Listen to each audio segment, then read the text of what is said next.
হ্যাঁ, চলো আমরা আরেকটা ইন্টারেস্টিং একটু অনেকগুলো স্টেপ হবে অঙ্কটায়। হ্যাঁ, ম্যাট্রিক্সের অঙ্ক ক্লাস 12-এর। কী আছে অঙ্কটায়? এখানে আমি অঙ্কটা পুরো লেখা হয়নি। মানে একটা এ ম্যাট্রিক্স দেওয়া আছে, 0 -10 আলফা বাই 2, 10 আলফা বাই 2, 0। আর একটা ইউনিট ম্যাট্রিক্স বলে দিয়েছে সেকেন্ড অর্ডারের, মানে 1 0 0 1। হ্যাঁ, আর একটা শর্ত দেওয়া আছে, I plus A is equal to I minus A into K. এখানে কে এর মান কী হবে, কি ম্যাট্রিক্সটা পাওয়া যাবে কে এর ভ্যালুটা। ঠিক আছে, তাহলে এখানে কেটাকে আমাদের ফ্রি করতে হবে, ডান দিকের কেটাকে ফ্রি করা, ডান দিকের কে ফ্রি করা মানে আই মাইনাস এ, এই ম্যাট্রিক্সটার একটা ইনভার্স ম্যাট্রিক্স বার করতে হবে এবং সেটাকে গুণ করতে হবে। তাহলে এটা একটা ইনভার্স, যে কোনো ম্যাট্রিক্সের সঙ্গে ইনভার্স গুণ করলে, ইনভার্স ম্যাট্রিক্স গুণ করলে কী হয়ে যায়, ইউনিট ম্যাট্রিক্স পাওয়া যায়। তাহলে ইউনিট ম্যাট্রিক্স পাওয়া যাবে, আর তার সাথে আয়ের সাথে ওই ইউনিট ম্যাট্রিক্সের সঙ্গে কে গুণ করলে কেই হবে, ইউনিট ম্যাট্রিক্সের সঙ্গে যে কোনো ম্যাট্রিক্স গুণ করলে সেই ম্যাট্রিক্সটাই পাওয়া যায়। তাহলে এখান থেকে কেটা ফ্রি হয়ে যাচ্ছে।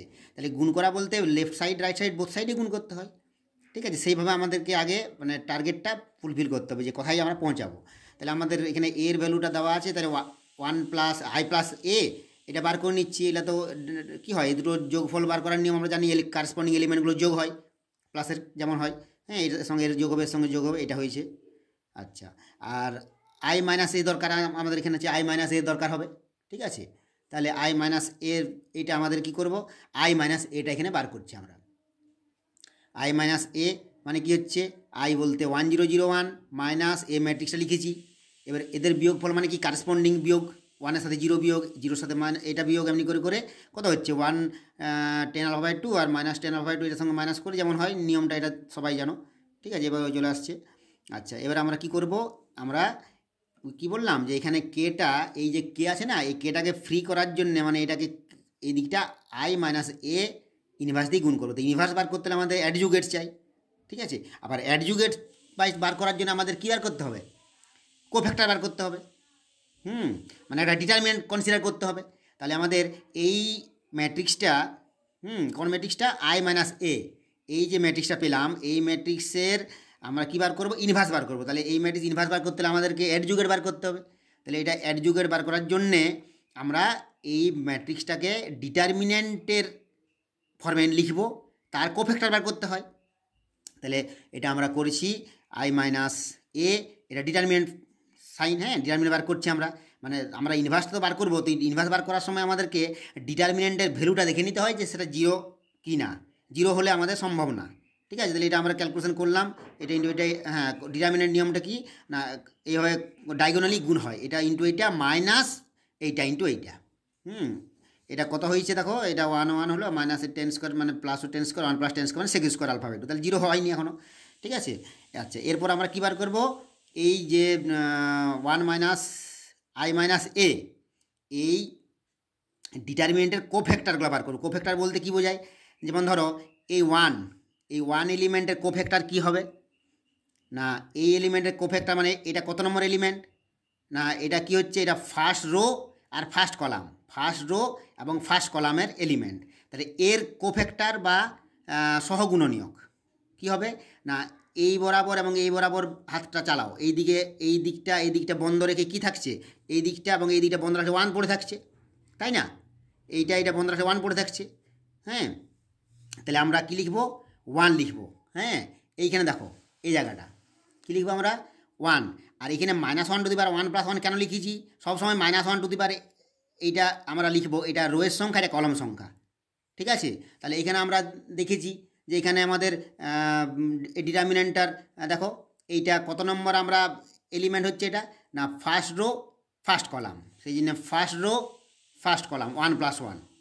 ঠিক এই এলিমেন্টটার কোফ্যাক্টর বার করব, এটার কোফ্যাক্টর বার করতে হলে কী করতে হবে, আবার সেই নিয়মেই হবে। এইটা কত নাম্বার এসে পড়ছে, মানে ফার্স্ট রো, এটা ফার্স্ট রো সেকেন্ড কলামের এলিমেন্ট, তাহলে ফার্স্ট রো সেকেন্ড কলাম, 1 + 2 লিখেছি, -1 টু দি পাওয়ার প্রতিবার লিখবো।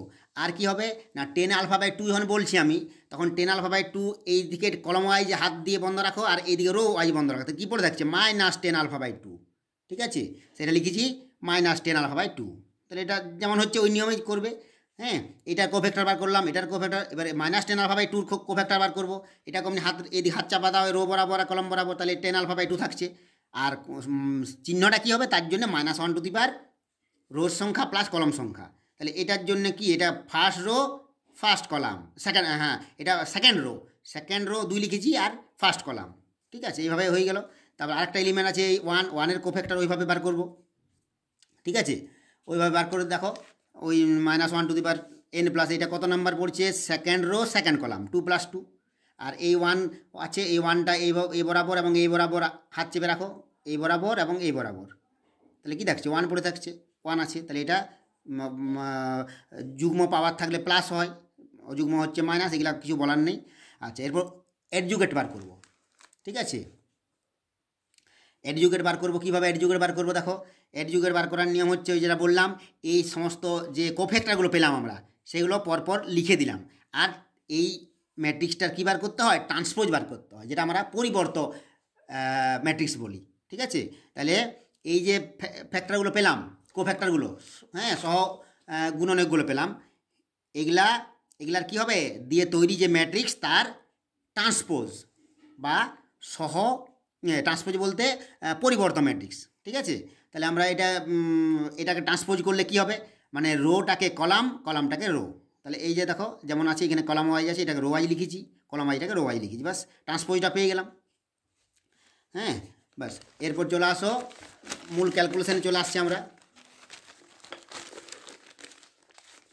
তাহলে কি আসছে এই জায়গাটা, এডজুগেট বার করলাম, তাহলে এটা এডজুগেটটা হয়ে গেল। এরপর এখানে ইনভার্স বার করব। ইনভার্স ফর্মুলাটা কি হয়, ইনভার্সের ফর্মুলা হচ্ছে এডজুগেট, সেই ম্যাট্রিক্সের এডজুগেট বাই সেই ম্যাট্রিক্সের ডিটারমিনেন্ট ভ্যালু। ঠিক আছে, তাহলে সেটা আমাদের হয়ে গেছে, এটা আগে বার করে নিয়েছি আমরা। এইটা 1 - a, এই ডিটারমিনেন্টের ভ্যালুটা আমরা x² α/2 পেয়েছি। আর এইটা যেটা আমরা ওই এডজুগেট বার করলাম, ট্রান্সপোজ করে এসছে। ঠিক আছে, এখানে লিখেছি। এরপর আমাদের ওই যে শর্তটা দেওয়া আছে i + a = i - a × k, এইটাকে আমরা আগেই তো বললাম যে i - a ইনভার্স দিয়ে গুণ করবো, তো i - a ইনভার্সটা আমরা বের করে নিয়েছি। ঠিক আছে, এবারে গুণ করলাম, দেখো এটা গুণ করলে i হয়ে যায় unit matrix × k, i × k মানে হয়ে গেল আমাদের k।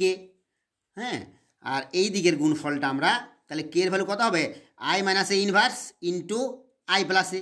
ঠিক আছে, এই দুটোর আমরা গুণফল বার করবো, দুটো ম্যাট্রিক্সের গুণফল বার করবো। গুণফল বার করার তো আর কিছু বলার নেই, রো কলাম ওয়াইজ, যেমন এটার সাথে এটার, এটার সাথে এইটার, আবার এটার সাথে এইটার, এটার সাথে এইটার, ওটা তোমাদের বলার কিচ্ছু নেই, এটা ক্যালকুলেশনটা জানা আছে।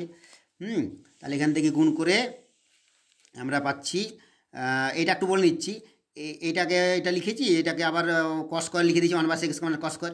আর এইখানে কি আছে, এই যে দেখো এই লাইনটা একটু বোঝার চেষ্টা করতে হবে। হ্যাঁ, এই cos² দিয়ে যখন গুণ করবো, তো cos² 1 cos² α/2, আর এখানে tan² মানে কি sin² cos², আর এখানে cos² কেটে যাচ্ছে, sin² α থাকছে। ঠিক এখানেও cos² সাথে -2 tan α/2 আছে, এখানে কি হবে 2 tan মানে কি 2 sin α/2 cos α/2, একটা cos α/2 সাথে এইটা cos α/2 কেটে যাবে, কারণ এইটা সবার সাথে গুণ হবে, তো কারণ সব এলিমেন্টের সঙ্গে গুণ হবে এটা।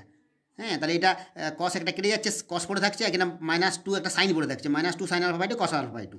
ঠিক আছে, এখানে হয়ে গেলো তোমার এটা cos, এটা গুণ হলে কি sin বাই cos, তাহলে একটা cos কেটে sin থাকছে, cos থাকছে, একটা sin থাকছে, 2 sin α/2 cos α/2, এই লাইনটা। হ্যাঁ, তা এটাও মানে cos, এটা ট্রিগোনোমেট্রিক ফাংশন বলে, এটা অসুবিধা নেই বুঝতে, ট্রিগোনোমেট্রি দিয়ে আপনি প্রমাণ করেছো। বাস, তাহলে এটা cos² α/2 - sin² α/2 মানে cos 2 α, 2 α মানে যেহেতু α/2 আছে তাহলে আলফা হয়ে গেল। হ্যাঁ, এই দিকটা মানে 2 sin α/2 cos α/2 মানে কি হয় sin 2 α, sin 2 α মানে sin আলফা হবে, এখানে যেহেতু α/2 আছে তাহলে -sin α হলো। আর এটা অমনি 2 sin 2 α মানে sin আলফা, এটা cos² α/2 মানে sin² α/2 মানে হচ্ছে cos 2 α, মানে এখানে cos আলফা হবে যেহেতু α/2 আছে। বাস, k এর মান চলে এলো। ঠিক আছে, এইভাবে তোমাদের অঙ্কটা করতে হবে। এখানে যদি কোনো স্টেপ সম্পর্কে কোনো অসুবিধা হয় বুঝতে, আমাকে কমেন্ট করে জানাও। ঠিক আছে, আর এই ভিডিওটা ভালো লাগলে বন্ধুদের সাথে শেয়ার করো, কমেন্ট করো। ঠিক আছে, ধন্যবাদ।